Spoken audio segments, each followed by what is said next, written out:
Ladies and gentlemen, welcome back to another video.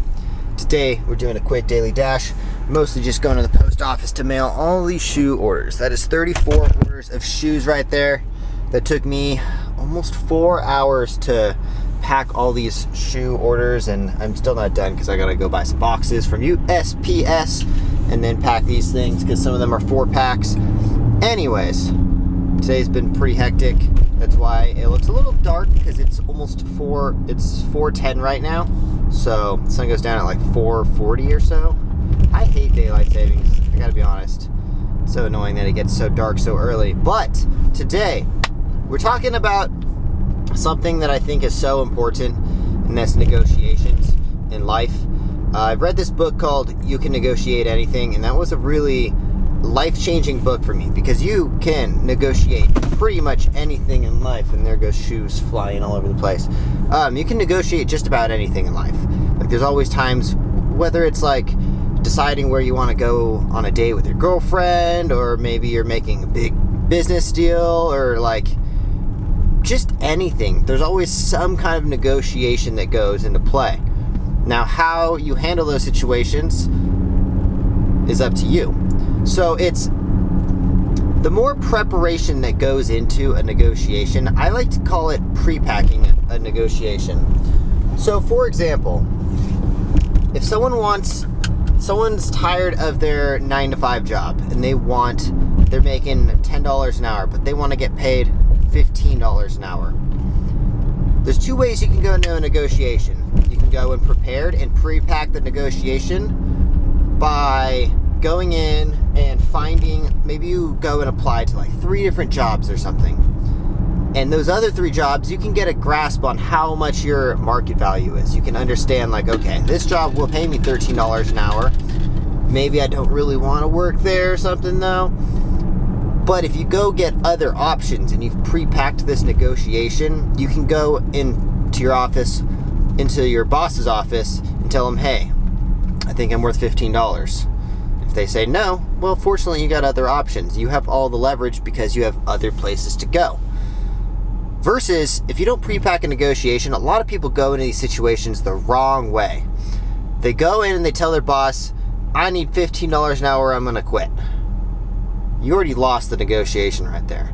Unless you have some supreme leverage in the company and you are so valuable that they cannot replace you, that's another way that you can pre-pack that situation. You know, you can become so valuable in the company that they have to pay you, you know?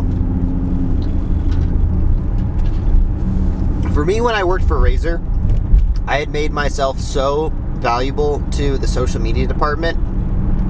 I had taken the social media page from 5,000 to 120,000 followers. And this is before social media, like paid advertising, was even a thing. I had basically made myself irreplaceable.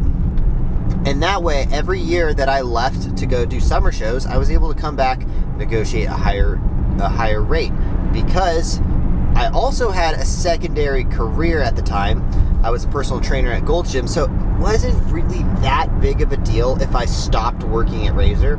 But I went in with all of the leverage that when I went back and I wanted to keep working there, I still had something to offer, you know? I had leverage. Now, pre-packing any kind of negotiation, like, you can go into so many things. Like, for example, another thing that I'm pre-packing in negotiations right now is we're ordering the skate shoes. The skate shoes are almost done. If the sole factory didn't burn down, the skate shoes would basically be on the way right now. Unfortunately, we ran into some problems and our sole factory burned down. But okay, let me tell you the bad way I could go about pre-packing this situation and not pre-packing the negotiation. I could just pay for the shoes and then they get here, right? They might not do as good of a job completing our shoes as if what I'm going to do, if I was to do this. Start planning the next order of shoes. So in their minds, our factory's minds, they're like, oh, these shoes we got to make sure that these shoes come out really good. Otherwise, we're going to lose the next deal that we already started going. Now, what I'm doing is I'm getting them emotionally and physically engaged in this, you know, like I'm having them work towards the next project, and they obviously don't want the project that we're working on right now to be half-assed, you know. A lot of things can be half-assed in like shoe production and just about any job. So in order to make them not half-ass our shoes or anything with this process and make this deal go as smooth as possible, I'm starting, hopefully my Chinese manufacturer is not watching this video, but anyways, we are already starting on the next model of shoes. So we're already starting the design and stuff. They know there's another like 50 grand on the table for them right there, you know? So obviously they don't want to screw up this deal, and they want to make sure that this deal that we have currently that we're almost done with goes according to plan. Because if it doesn't go according to plan, maybe they don't get the next deal. Maybe I move to a different factory or something, you know? So what I'm trying to get at for you guys is there's all kinds of situations in life, and especially when there's like something big coming up. Maybe you want to sell your car. Maybe you want to go buy a new car. Let's say you're buying a new car, you know? You don't want to just go and get emotionally involved, especially like the worst case scenario is when parents, like let's say a dad goes to a car dealership, but they bring their kids and they bring their wife and they see this car, and the car salesman sees like, oh, the kids and the wife love this car. We're gonna get this sale no matter what. I've already got the family emotionally engaged, but the dad is trying to get the best possible price. Now when he goes to negotiate that price, he doesn't have very much leverage because the salesman already knows that this family is emotionally engaged in this vehicle. Maybe it's like the new Mercedes or something, you know? Maybe they really this Mercedes has massage chair seats or something, you know? And the mom is like, this is perfect. I always wanted this. We have to get this car, you know? The salesman knows, all right, they're locked in, you know? Versus if the dad goes and shops around by himself, guarantees himself to walk out every single time. This is what I do when I shop for cars. I go in, I see what the best possible price is, but I always walk out, because by the time you walk out of the car dealership, you have gotten their absolute best price. If you don't walk out, you don't know the best possible price you got, because they're always going to offer you the best possible price when you walk out the door.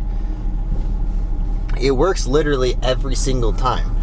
My last car that I got with my ex-fiance was a Toyota Tacoma. So crazy, because we bought this car for $28,000 a year and a half ago, and we just sold the car back to a dealership for $32,000. We literally profited on driving a car around for a year and a half. How crazy is that? I mean, that's not all negotiations, though. We did buy the car in the middle of quarantine when the dealership was so desperate to sell anything, and we walked out like, I don't think we need it. And then they offered us 28, and we're like, that's pretty damn good. As we were literally walking out, we're like, all right, let's take it, you know? And then we turned around and sold the car and profited, which obviously this is a weird time because cars have gone up in value, which has probably not really ever happened before. But anyways, what I'm trying to get at is pre-packing negotiations is so important, and hopefully you guys can take some value from this video and apply it to a negotiation that comes in the future for you. Whatever it is, there's so many things in life that you can negotiate, and I would highly recommend listening to that book. It's called You Can Negotiate Anything. But anyways, thank you guys for watching. I gotta go buy some boxes from USPS or from UPS, then I gotta tape them up, pack all the slips and stuff. I got a lot of work to do still, and then I gotta carry them all into the mail place. But anyways, thank you guys for watching. If you haven't yet, go to Off Axis Athletics. That's my footwear company. Order some shoes, support my footwear company. We will see you guys in the next one. Thanks for watching. Make sure you subscribe and smash that like button. Drive safe, guys. Make that money. Peace.